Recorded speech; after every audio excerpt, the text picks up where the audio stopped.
Donc Ajax, tragédie de Sophocle, des plus anciennes tragédies de Sophocle, rejoint une petite collection qu'on a inaugurée maintenant il y a 3 ans au TNP, une petite collection qui consiste à présenter des tragédies dans le dénuement le plus total. On part de la lecture dans un rapport au public nu, sans décor, sans costume, sans rien, le texte pur, et le théâtre se fait de l'incoïncidence du récit, de l'acteur et du public, c'est-à-dire une définition première du théâtre. Nous ne savions pas au départ que nous allions faire une collection, mais le succès public a fait que j'ai renouvelé la forme. Donc il n'y a pas de mise en scène à proprement parler, même pas du tout, il y a une règle du jeu. Et la règle, c'est de ne pas faire intervenir aucun élément de décor, d'artifice, au-delà du texte lui-même qui est dit avec le public. Donc après Électre, après Antigone, on travaille Ajax dans une variation poétique de Jean-Pierre Siméon, c'est une commande. Que raconte Ajax? Dans la guerre de Troie, dans l'Iliade, il y a 3 guerriers fameux. Il y a Ajax, qui est le guerrier le plus frontal après Achille, celui qui met en jeu la force pure, la bravoure. Il y a à l'autre bout Ulysse, qui met en jeu, lui, au contraire, la ruse, la machination, la diagonale, la tricherie. Et entre les deux, il y a Diomède, qui parfois combat avec Ajax et parfois combat avec Ulysse. Quand la pièce commence, Ajax est persuadé à la mort d'Achille qu'il aurait dû recevoir les armes d'Achille.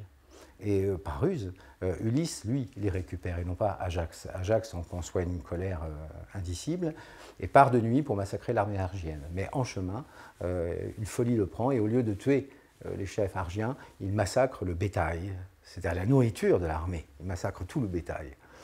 Ce qui est ridicule d'ailleurs en soi, c'est une sorte de lapsus qui inaugure la tragédie. C'est Ulysse qui enquête pour savoir qui a commis ce délit, et Athéna apparaîtra à Ulysse pour lui révéler que c'est Ajax et que c'est elle qui l'a aveuglé. Donc il est en fait l'objet de la haine des dieux, il est humilié, et la question va se poser de ce qu'il va devenir, et l'armée est prête d'ailleurs à le juger.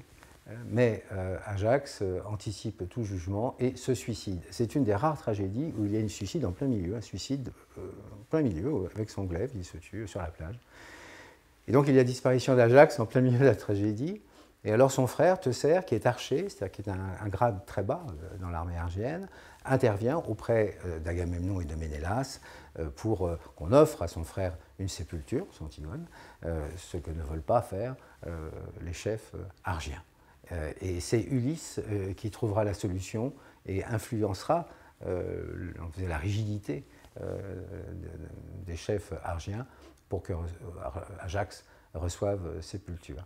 C'est une très curieuse tragédie. Moi, je l'affectionne particulièrement parce qu'il y a la figure d'Ulysse. Ulysse est un personnage qui est rétif à la tragédie par définition. Il ne peut pas être tragique, Ulysse. Il est trop malin. Et donc là, on le voit comme on le retrouvera plus tard dans Philoctète. J'avais travaillé, moi, antérieurement, il y a bien longtemps, Ajax et Philoctète en les mêlant de façon à faire entendre, d'une certaine façon, la non-tragédie d'Ulysse, dans sa façon d'accommoder et la fatalité d'un côté et de l'autre côté la loi des hommes.